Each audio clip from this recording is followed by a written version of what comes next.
In this lecture, we're going to talk about some tips and techniques which maybe didn't fit in any of the other parts of the course, but are still going to be very useful for helping you to improve your score overall in the IELTS speaking test.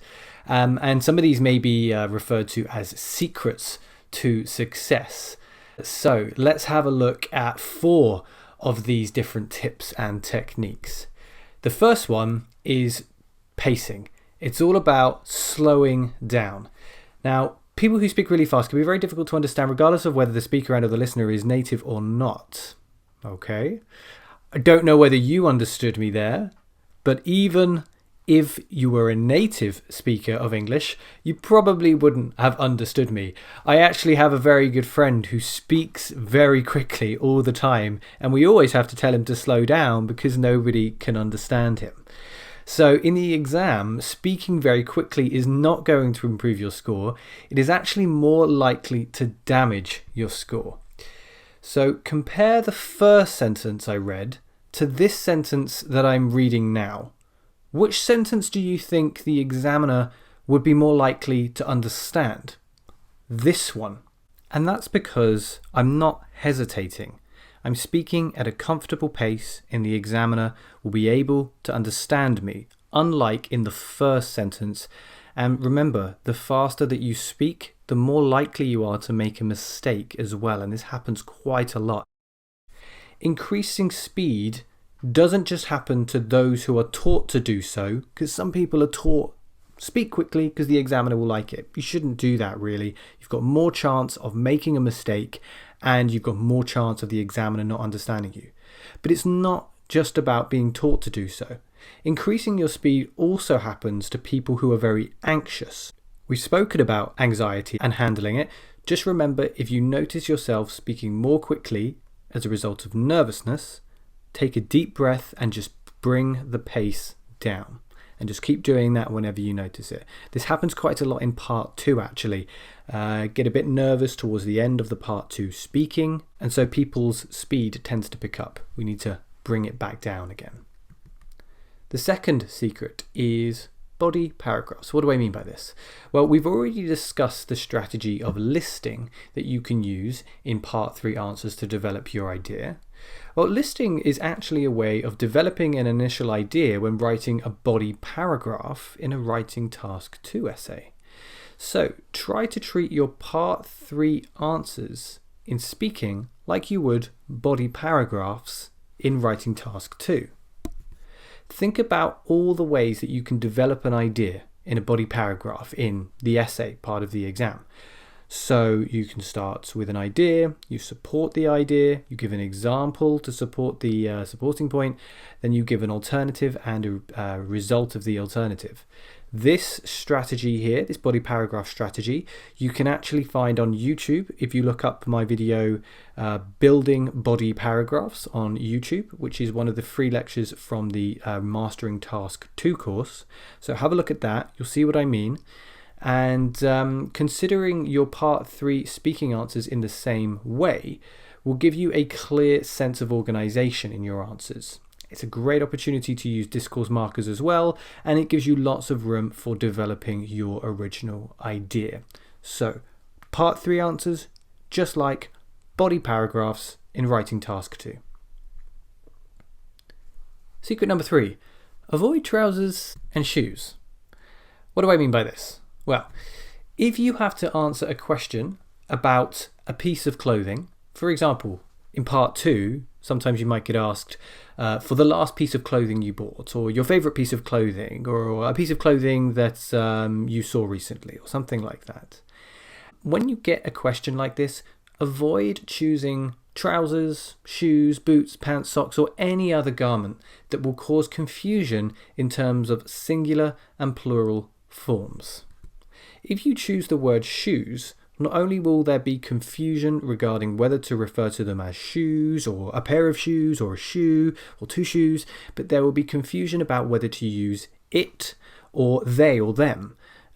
So avoid that confusion completely by picking out a shirt, jacket, dress, coat, hat, tie, any other simply singular noun. And while we're on the topic of clothes, another very common mistake people make is they will refer to clothes in a singular sense. But clothes is always plural. My clothes are dark. His clothes are expensive. If you want to refer to an item in the singular, then you need to say an item of clothing or a piece of clothing, or just refer to the item itself, like a dress or a skirt or a tie. One other common mistake with this word is the pronunciation of it. The word clothes is often very difficult for people to say. The most common mistake people make is to pronounce it with 2 syllables, clothes, clothes, but we should never do this. Clothes is a single syllable, 1 syllable only. And so some people will say, I'm wearing some clothes, and they don't pronounce the S because it's quite difficult to go from the to s. But the most important sound in this word is the z at the end, close, close.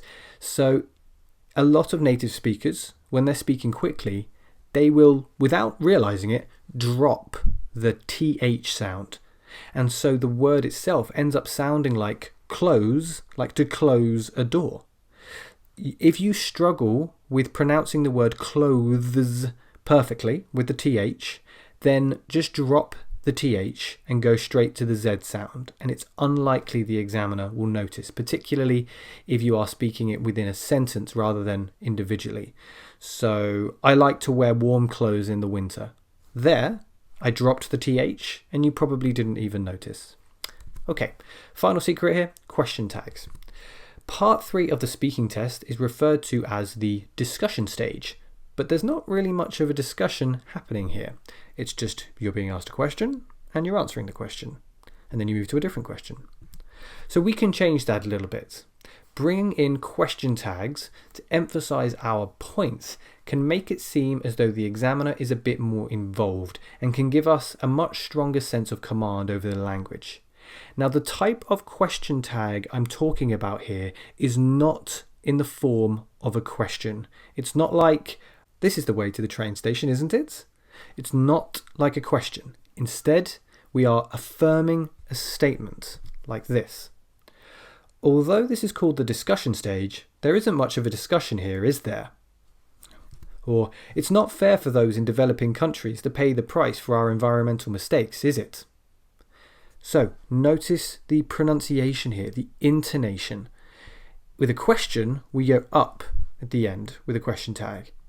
But with a statement where we're really kind of emphasizing our points and we're creating a statement with shared knowledge with the examiner, as if he's likely to agree with us and we both know this thing, then we go downwards in our intonation.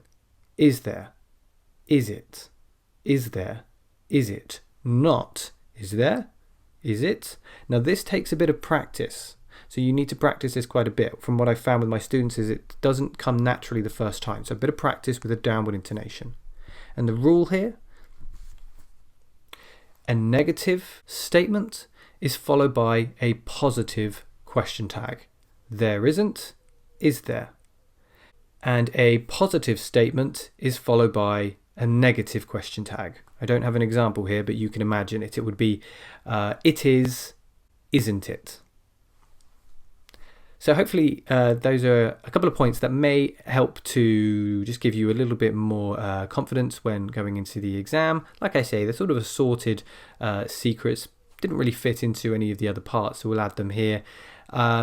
If you have any other secrets that you found very useful in terms of your speaking, please add them to the discussion and let me know, and maybe I'll add to this lecture in the future. Okay, thanks for watching, and I'll see you in the next lecture.